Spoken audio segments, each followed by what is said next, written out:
Moving on, actor Govinda has been discharged from hospital. He was treated for a gunshot wound. Govinda had shot himself on his leg. He was out after 3 days. He says, "I'm grateful to my supporters."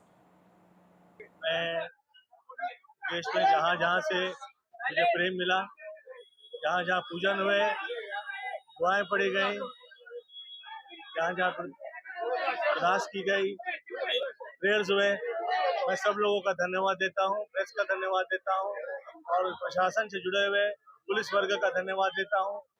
मैं राज्य से जुड़े हुए आदरणीय शिंदे साहब का धन्यवाद देता हूँ। हर वो व्यक्ति विशेष जितने भी हैं जहाँ-जहाँ बड़े बुजुर्ग सब लोगों का और खास तौर पे वो लोग जो मुझे बहुत प्रेम करते हैं। आप लोग का कृपा और आशीर्वाद की वजह से मैं सेफ हूँ। Thank you so much for your love. The decision to award classical language status to Bengali has also led to a scramble between political parties to take credit over the move.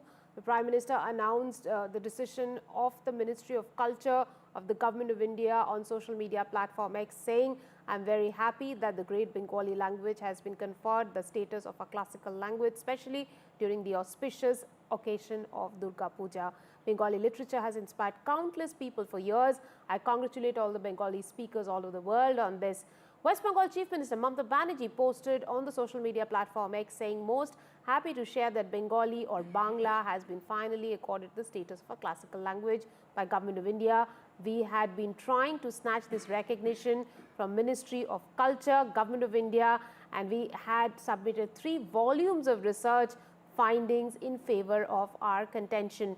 Union government has accepted our well-researched claim today evening, and we finally reach the cultural apex in the body of languages in India." Let's listen into this report brought to us by our colleague Saurabh Gupta. State government submitted a dossier, a researched document running into thousands of pages to support its claim to make Bengali a classical language. And that was something that was also responded to by the Union government. Yesterday, of course, the Prime Minister made that announcement on social media handle X, platform X. And then, of course, Mamata Banerjee also made, shared a message on the same social media platform. And the BJP says this is the Prime Minister's Durga Puja gift for Bengal. The Trinamool says Mamata Banerjee's efforts finally have paid off in making Bengali a classical language. And while Bengalis would celebrate this, the language becoming a classical language, there is also playing out what is being seen as a scramble to take political credit for this move. Moving on to some cricket news now. It's time for the T20 World Cup. Indian women will start their campaign against New Zealand later today. They have never won the T20 World Cup. This could be their maiden opportunity. They have also been touted as one of the favourites as the tournament is being held in UAE. My colleague Osama Shah focuses on the key Indian players. The Cricket World Cup, it is back.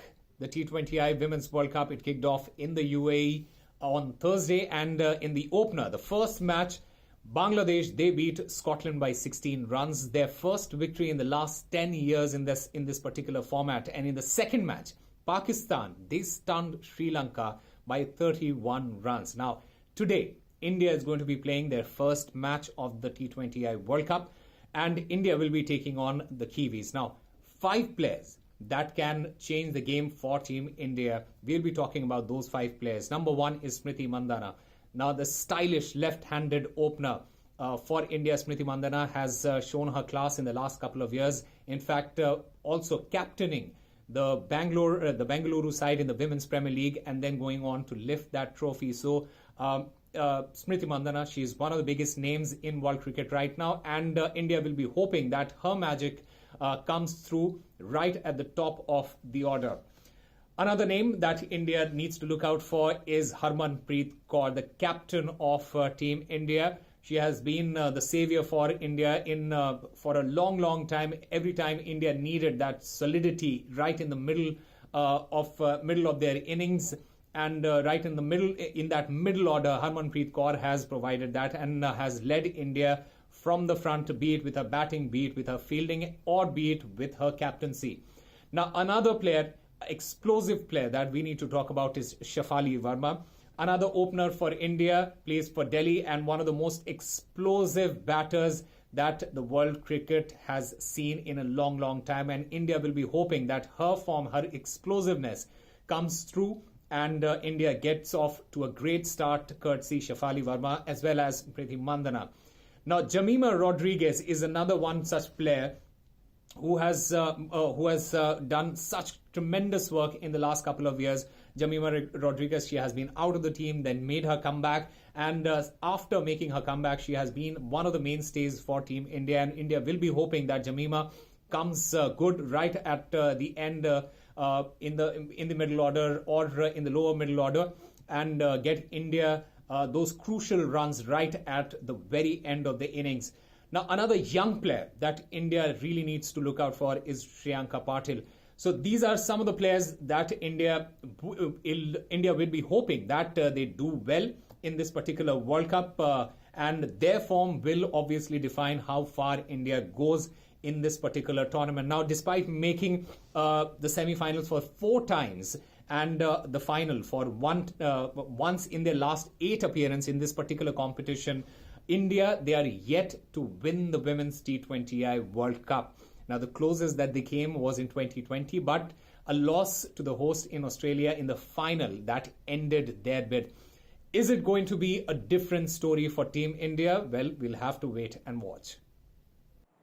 Time now for a tiny break on the show. More on the other side. Stay tuned.